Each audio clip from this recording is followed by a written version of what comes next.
नमस्कार, आपके साथ मैं हूं सबीना तामंग देशमुख। देश के नंबर 1 हिंदी न्यूज चैनल के नंबर 1 शो कच्चा चिट्ठा में आप सभी का स्वागत है। कच्चा चिट्ठा की शुरुआत उस खबर से जिसने इजरायल को 54 दिन बाद फिर खून के आंसू रुला दिया। ऐसा लगता है जैसे युद्ध विराम टूट गया है। हमास ने एक बार फिर इजरायल पर 7 अक्टूबर जैसा भीषण हमला किया और इजरायल कुछ नहीं कर पाया। हमास के सिर्फ 2 लड़ाकों ने यरूशलेम में घुसकर दिन दहाड़े निहत्थे इजरायलियों को गोलियों से भून डाला। हमास के इस खौफनाक, खतरनाक, खूनी हमले के बाद नेतन्याहू अब फुल एक्शन मोड में है।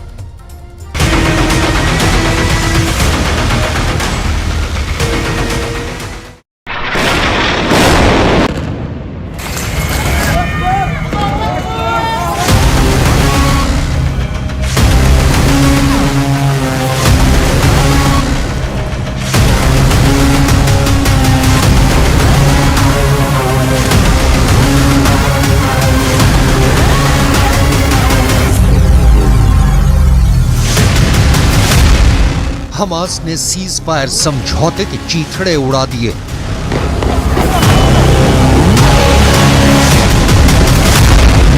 इजराइल के घर में घुसकर हमास ने दोबारा 7 अक्टूबर जैसा हाहाकार मचा दिया।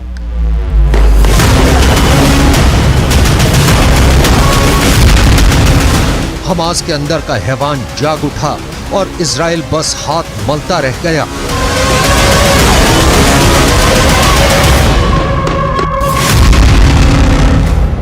उसकी पुलिस, सेना, सरकार, सुरक्षा एजेंसियां, खुफिया एजेंसियां, कोई कुछ भी नहीं कर पाया।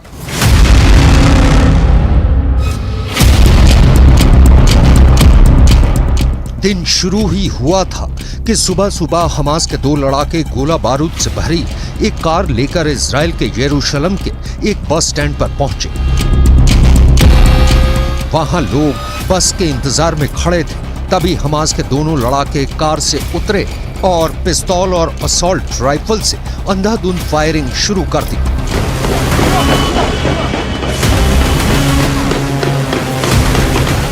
दिन दहाड़े खुलेआम हमास ने इजराइल के बीच सड़क पर कोहराम मचा दिया। पूरे यरूशलेम में गदर मचा दिया।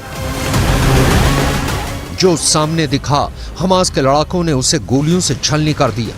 क्या बुजुर्ग, क्या जवान, हमास के लड़ाकों ने सामने खड़े हर इजरायली को बेरहमी से अपना निशाना बनाया। हमास के महज 2 हमलावरों ने इजराइल में चीख पुकार मचा दी। हमास ने यह हमला यरूशलेम में किया, उस यरूशलेम में जिसमें इजराइल की जान बसती है, जिसे इजराइल अपनी राजधानी बताता है, जिसके लिए इजराइल मरने मारने के लिए तैयार रहता है। उस यरूशलेम शहर की ठीक एंट्री पर घुसकर हमास ने कत्लेआम मचा दिया।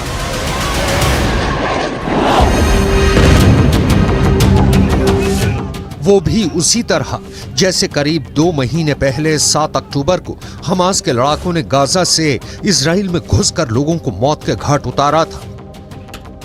तब हमास के करीब 3000 लड़ाके इजराइल में घुसे थे, जिन्होंने इजराइल में लगभग 1200 लोगों की जान ले ली थी।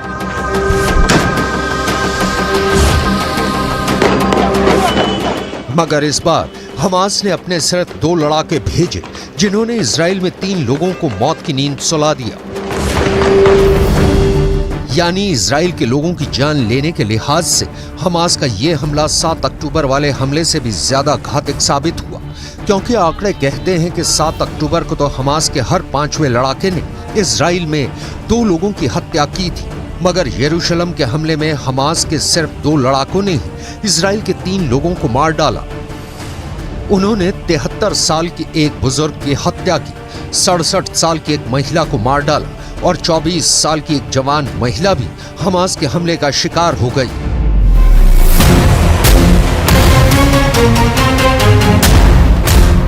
हमास ने गाजा की सुरंगों से निकलकर इजराइल की सड़कों पर खूनी कोहराम मचाना शुरू कर दिया है और इजराइल के प्रधानमंत्री बेन्यामिन नेतन्याहू इस हमले से पहले हमास पर हमला करने के लिए बड़ी बड़ी तैयारियां करने के दावे कर रहे थे। वो इजराइल के लोगों को कह रहे थे कि बस एक बार हमास के चंगुल से सभी बंधक निकल जाएं, फिर इजराइल हमास पर वो बिजली गिराएगा कि किसी को हमास के वजूद के सबूत ही नहीं मिलेंगे।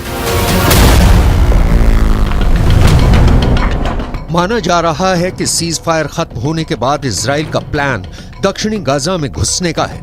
उत्तरी गाजा में इजराइल तबाही मचा ही चुका है। इसलिए कहा जा रहा है कि अब इजराइल दक्षिणी गाजा के खान यूनिस जैसे बड़े शहर को टारगेट करेगा, क्योंकि हमास के बड़े बड़े कमांडर इजराइल के हमलों से बचने के लिए दक्षिणी गाजा में ही पनाह लिए बैठे हैं और याहिया सिनवार जैसे हमास के बड़े नेता के भी वहीं होने की आशंका है। लेकिन इजराइल की ये सारी तैयारियां धरी की धरी रह गई और इजराइल के हमले से पहले हमास ने ही यरूशलेम पर अटैक कर दिया। हालांकि हमास के दोनों लड़ाके तभी इजराइल के हाथों मारे गए, मगर उन्होंने इजराइल के 3 नागरिकों का दम निकालने के बाद ही अपना दम तोड़ा। 7 अक्टूबर का हमला इजराइल पर अब तक का सबसे बड़ा आतंकी हमला है, जिसने इजराइल को बुरी तरह झकझोर कर रख दिया। जिस इजराइल की ताकतवर सेना और जबरदस्त खुफिया तंत्र की पूरी दुनिया दाद देती है, उसे हमास के प्लान की भनक तक नहीं लगी।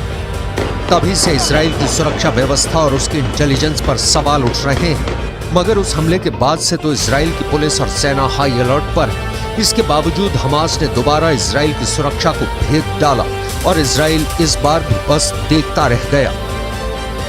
इजराइल गाजा में बनी सुरंगों में हमास के लड़ाकों को ढूंढ रहा है और खून के प्यासे हमास के लड़ाके प्रेत की तरह इजराइल की सड़कों पर घूम रहे हैं।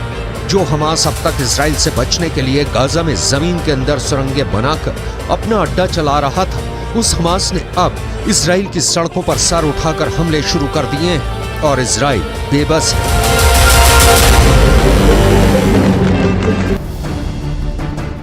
इजराइल बस सीज फायर की धूनी रमाने में लगा है। हमास की कैद से बंधकों को छुड़ाकर अपनी पीठ थपथपाने में लगा है, लेकिन वो अपने उन नागरिकों की ही हिफाजत नहीं कर पा रहा जो खुद इजराइल में मौजूद है। इजराइल हमास की कैद में रहे करीब 240 बंधकों की सुरक्षा की बात कर रहा है, उन्हें इजराइल लाने की बात कर रहा है और हमास इजराइल में घुसकर ही लोगों को मौत के घाट उतार रहा है। नेतन्याहू धमकी पर धमकी दिए जा रहे हैं कि उन्होंने भले ही सीज फायर किया है, लेकिन इजराइल की जंग खत्म नहीं हुई है। उसकी जंग जारी है और तब तक जारी रहेगी जब तक हमास मिट्टी में नहीं मिल जाता। אנחנו עושים כל מאמץ להחזיר את חטופינו ובסופו של דבר נחזיר את כולם. יש לנו 3 יעדים במלחמה הזאת. לחסל את החמאס, להחזיר את כל חטופינו. लेकिन हमास तो सीज फायर की फिराक में ही बैठा था। इजराइल सीज फायर में सुस्त पड़ गया, लेकिन हमास ने साजिशें बुनना बंद नहीं किया।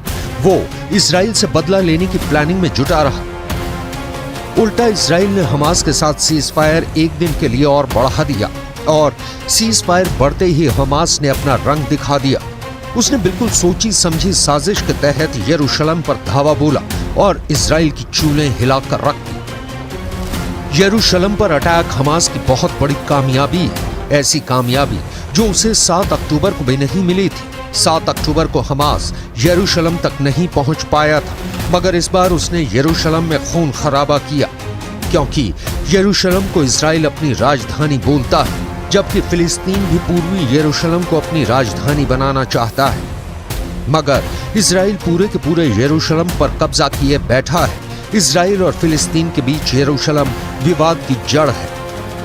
इसलिए हमास ने उसी यरूशलेम पर हमला किया और इजराइल को चेतावनी दे डाली कि उसके यरूशलेम पर राज के दिन अब लदने वाले हैं।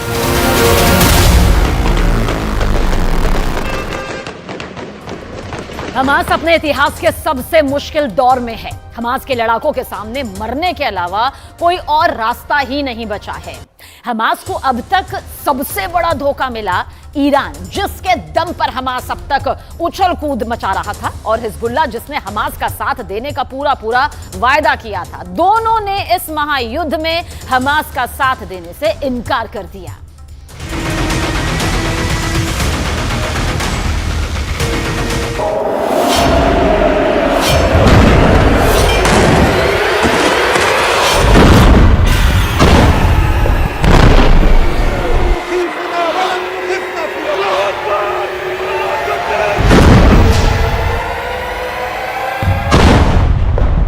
गाजा पट्टी की आग अभी खामोश नहीं हुई है।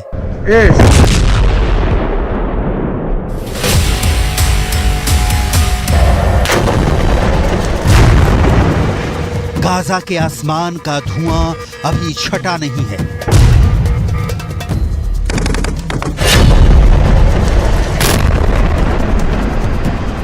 बारूद बनकर बरसने वाली मौत वैसी ही अब भी दस्तक दे रही है। सीज़फायर की तारीखों के बीच गाजा की गलियों में अब भी सांस तोप के गोले के एक्शन पर आ रही जा रही है।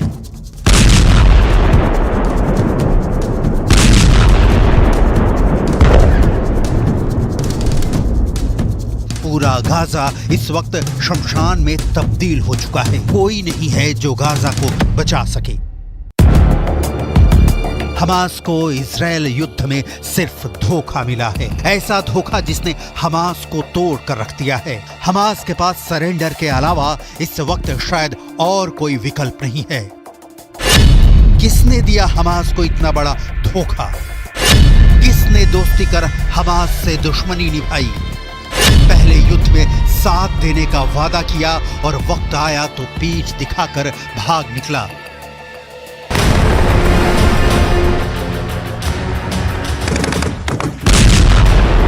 गाजा की 20 लाख की आबादी के पास इतना नहीं है कि वो हमास जैसे संगठनों को पाले। उनके लीडरों को विदेशों में ऐशो आराम की जिंदगी जीने के लिए फंडिंग करें।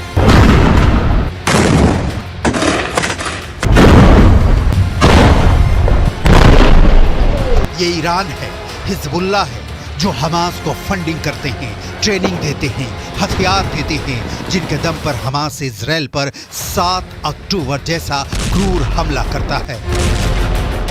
लेकिन इस बार ईरान ने हाथ खड़े कर दिए हैं। हिजबुल्ला ने भी हमास का साथ छोड़ दिया है।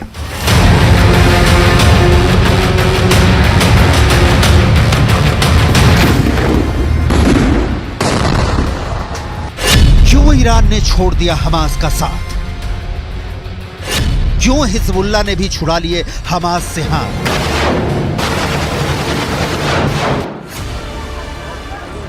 इन दोनों सवालों के जवाब डिटेल में आपको दिखाएंगे, लेकिन पहले हमास का विश्वासघात पर जो रिएक्शन आया है वो देखिए। उम्मीदों की लहलहाती फसल को जब धोखा की लहर मार जाए तो दुख बहुत होता है। हमास दुखी है क्योंकि हमास के सबसे बड़े नेता जब ईरान के सुप्रीम लीडर आयतुल्ला खामनेई से मिला तो खामनेई ने उसे डांट दिया।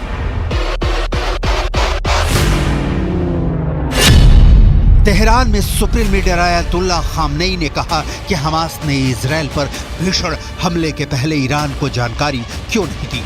इस वजह से ईरान गाजा युद्ध में शामिल नहीं होगा।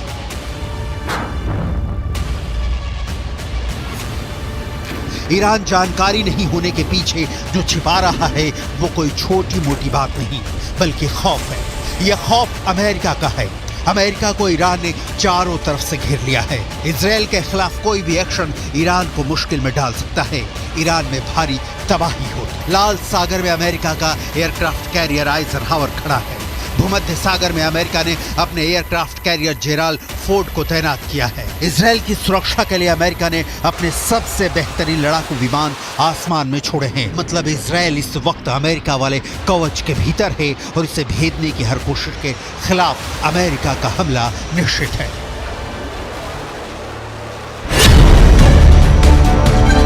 तो बात यह है कि ईरान डर गया है।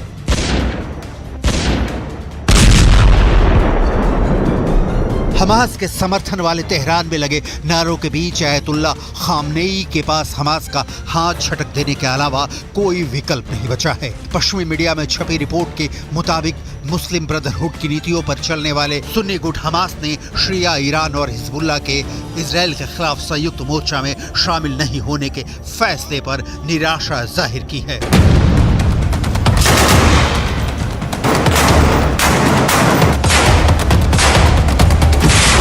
रिपोर्ट में कहा गया है कि हमास पूरे गणित को समझने में बुरी तरह से फेल रहा। गुलाम अली ईरान के खामनेई परिवार से ताल्लुकात रखते हैं। गुलाम अली की बेटी की शादी खामनेई के बेटे मुस्तफा से हुई है। गुलाम अली जो कुछ कह रहे हैं वो ईरान के सुप्रीम लीडर की सोच ही है कि खाड़ी की बड़ी शक्ति ईरान बड़े लक्ष्य की ओर देख रहा है। इजराइल चाहता है कि गाजा युद्ध अमेरिका के बीच जंग में बदल जाए ताकि इजराइल को गाजा पर कब्जा करने का मौका मिल जाए। ईरान के एक पूर्व विदेश मंत्री मोहम्मद जावेद जारिफ को सुनिए। हमारा फिलिस्तीनी विरोध आंदोलन को समर्थन देने का मतलब ये नहीं है कि हम उनकी तरफ से युद्ध लड़ेंगे। ईरान के इसी रुख को देखकर हमास के आतंकी भड़के हुए हैं। ये जो युद्ध विराम की बढ़ती डेट आप देख रहे हैं ये इसीलिए है क्योंकि हमास के पास कोई और विकल्प ही नहीं बचा। युद्ध में नहीं कूदने का ऐलान कर ईरान ने बहुत सोची समझी कूटनीति पर काम करना शुरू कर दिया है। एक्सपर्ट का कहना है कि बेशक जंग में नुकसान तो दोनों ओर का ही होगा, लेकिन अगर इस युद्ध से किसी को फायदा मिलेगा तो वो सिर्फ ईरान होगा। लेकिन कैसे, इसे समझना बहुत जरूरी है। इसके बाद हिजबुल्लाह ने क्यों छोड़ा हमास का साथ, इसकी डिटेल दिखाएंगे। इजराइल गाजा में जितनी तबाही मचाएगा ईरान को फायदा होगा।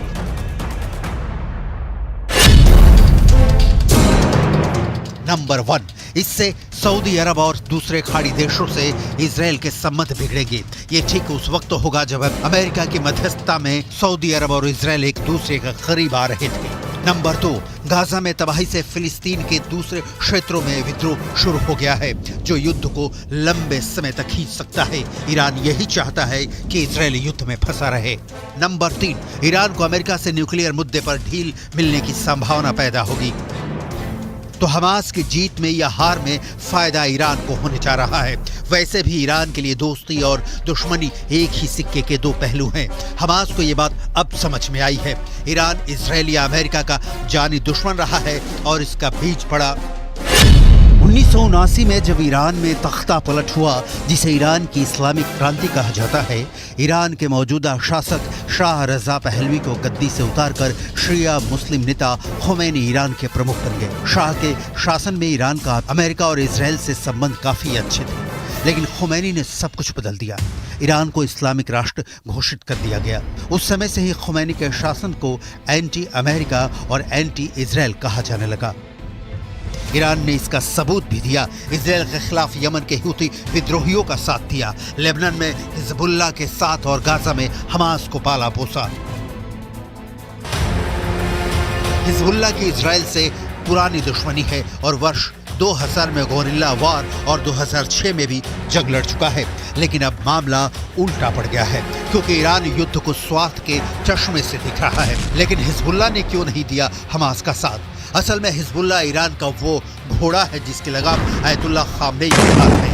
हिजबुल्लाह ने इजराइल पर रॉकेट दागने शुरू किए तो अमेरिका ने ईरान को पकड़ा और ईरान ने हिजबुल्लाह को पकड़ लिया। लेकिन क्या यही सिलसिला आगे भी चलता रहेगा? खामनेई के राज में इजराइल और अमेरिका अनैतिकता, अन्याय, मुस्लिम समाज और ईरानी सुरक्षा के लिए सबसे बड़ा खतरा है। लेकिन हमास जब मिटा जा रहा है तो ईरान दूर है क्योंकि उसे अपना फायदा दिख रहा है। नतीजा है कि जल गई पूरी गाजा पट्टी। ईरान और हिजबुल्लाह चिंगारी से हाथ सेकते रहे। जिस अल-अक्सा मस्जिद को 7 अक्टूबर के हमले की वजह बनाकर हमास ने 1400 इजरायलियों को मार डाला, हमास इजराइल के खिलाफ अल-अक्सा मस्जिद की घटना के बाद मुस्लिम वर्ल्ड के बीच यूनिटी बनाने में सफल रहा था। सऊदी अरब हो या कोई भी अरब देश, इजराइल के खिलाफ सबने हमास का साथ दिया। लेकिन युद्ध में मिस्र के रास्ते आने वाली मानवीय सहायता के अलावा हमास को किसी ने कुछ नहीं दिया। 15,000 फिलिस्तीनी मारे गए और ईरान हिजबुल्लाह मूक दर्शक बने देखते रहे।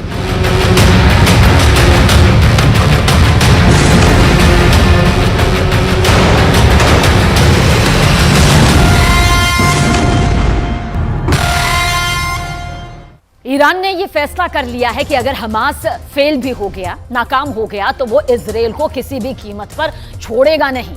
ईरान ने रूस को ऐसे हथियार यहां पर मिलने वाले हैं जिनसे पहला हमला इजराइल और अमेरिका के अड्डों पर किया जाना फाइनल भी हो चुका है।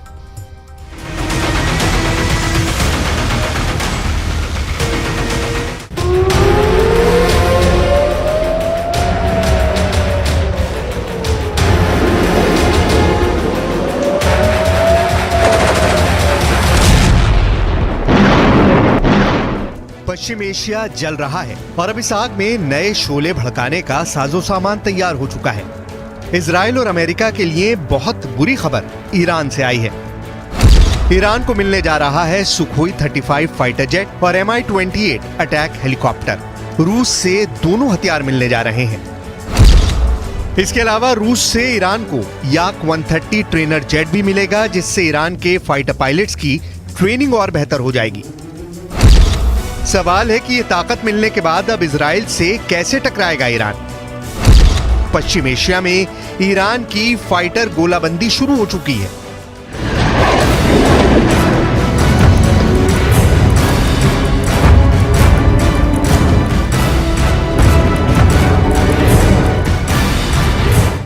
जब इजराइल और हमास के बीच युद्ध खत्म नहीं हुआ है और नेतन्याहू कह चुके हैं कि हमास के एक एक कमांडर को चुनकर मारेंगे, तब इस युद्ध का लंबा खिंचने की पूरी गारंटी है। गाजा की आग कैसे पूरे पश्चिम एशिया को जला सकती है, इसका 1 महीने का ट्रेलर पूरी दुनिया ने देखा है। 15,000 लोगों की मौत तो सिर्फ शुरुआती कही जा सकती है, क्योंकि इजराइल का बॉम्बिंग मिशन अब गाजा से निकलकर बाहर भी जा सकता है और इसका सबसे बड़ा टारगेट अगर कोई बन सकता है तो वो है ईरान और साथ में वो मिलिशिया जो ईरान के साथ है। इसीलिए सुखोई 35 और Mi-28 अटैक हेलीकॉप्टर को लेकर रूस और ईरान की डील पर पूरी दुनिया में चर्चा हो रही है।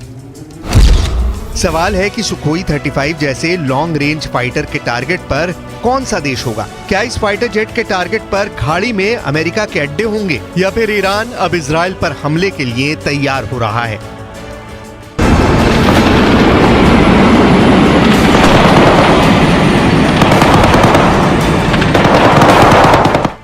इससे पहले रिपोर्ट्स आ चुकी हैं कि ईरान के पायलट रूस के आधुनिक फाइटर जेट सुखोई 35 पर ट्रेनिंग भी ले चुके हैं और अब जल्दी ही ईरान को इन लड़ाकू विमानों की डिलीवरी भी मिल सकती है। जो रिपोर्ट्स मिल रही हैं उनके मुताबिक शुरुआत में ईरान को रूस से 24 सुखोई 35 फाइटर जेट मिल सकते हैं।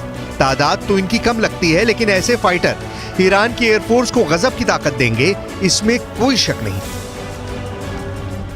इस वक्त ईरान की एयरफोर्स को वो रेंज चाहिए जो इजराइल तक उसकी पहुंच आसान कर दे। इस वक्त ईरान की एयरफोर्स को नई टेक्नोलॉजी वाले फाइटर जेट चाहिए जो इजराइल और अमेरिका के जेट से टक्कर ले सकें, उन्हें दूर से ही टारगेट कर पाएं। इस वक्त ईरान को ऐसी फायर पावर चाहिए जो उसकी जमीन पर हमला करने वाली बड़ी फोर्स को मिटाकर रख दे। यानी ईरान के फ्रंट पर देखा जाए तो उसे इजराइल तक यानी करीब 1800 किलोमीटर की रेंज में ऑपरेट करने वाला एक फाइटर जेट चाहिए। सुखोई 35 के आने से ईरान की जरूरत काफी हद तक पूरी हो जाएगी। साथ में उसे अपने समुद्री मोर्चे पर घुसपैठ करने वाली फोर्स को रोकने के लिए अटैक हेलीकॉप्टर भी चाहिए और उसकी ये डिमांड Mi-28 जैसा अटैक हेलीकॉप्टर पूरी करेगा। यानी अगर ईरान पर वैसे ही हमला हो जैसे 2003 में इराक पर हुआ तो उसके अटैक हेलीकॉप्टर हमलावर फौज को रोक सके। इनमें सुखोई 35 ऐसा कमाल का फाइटर जेट है जिसका इस्तेमाल रूस अभी यूक्रेन के खिलाफ भी कर रहा है और लॉन्ग रेंज टारगेट्स के अलावा एयर डोमिनेंस में इस फाइटर का कोई जवाब नहीं।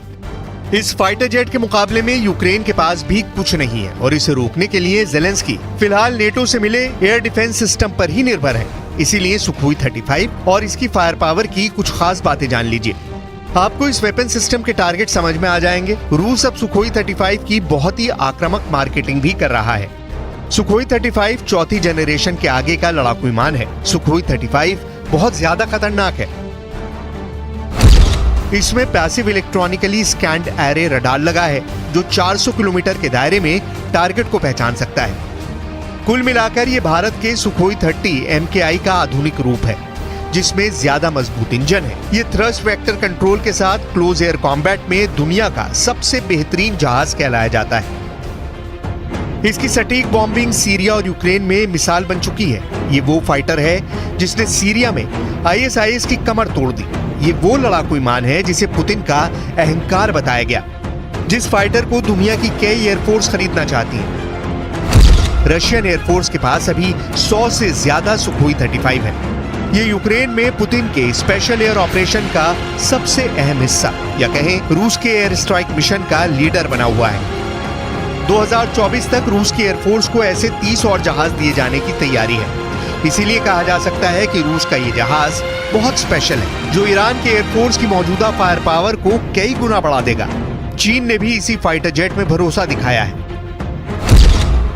चीन अब तक सुखोई 35 का सबसे बड़ा ग्राहक रहा है। उसके पास ऐसे 24 जहाज हैं।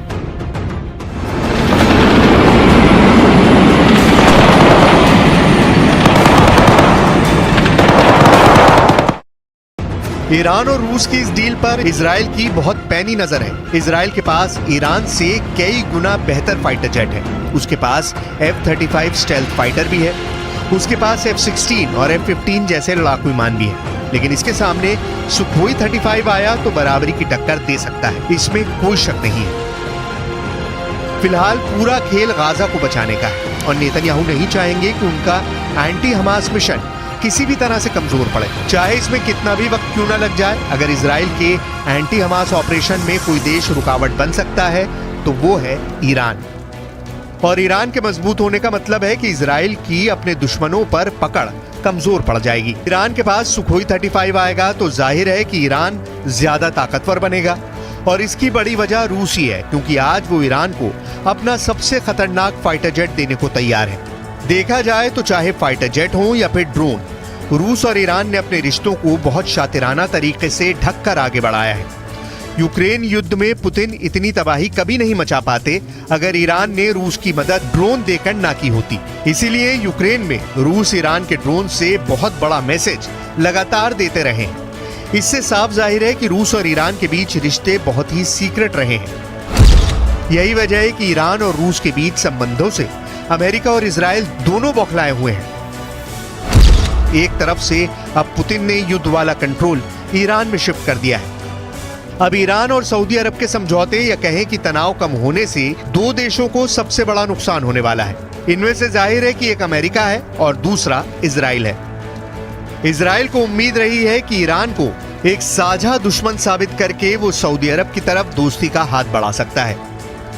लेकिन अब ईरान और सऊदी अरब का समझौता इजराइल के ख्वाब पर पानी फेर सकता है, क्योंकि सऊदी अरब नहीं चाहेगा कि ईरान से उसके सुधरे हुए संबंध इजराइल की वजह से फिर खटाई में पड़े। ईरान की एयरफोर्स जिस तरह से मजबूत हुई है उससे सऊदी अरब को कोई दिक्कत नहीं, लेकिन अब इजराइल में ईरान वाली खतरे की घंटी बजने लगी है।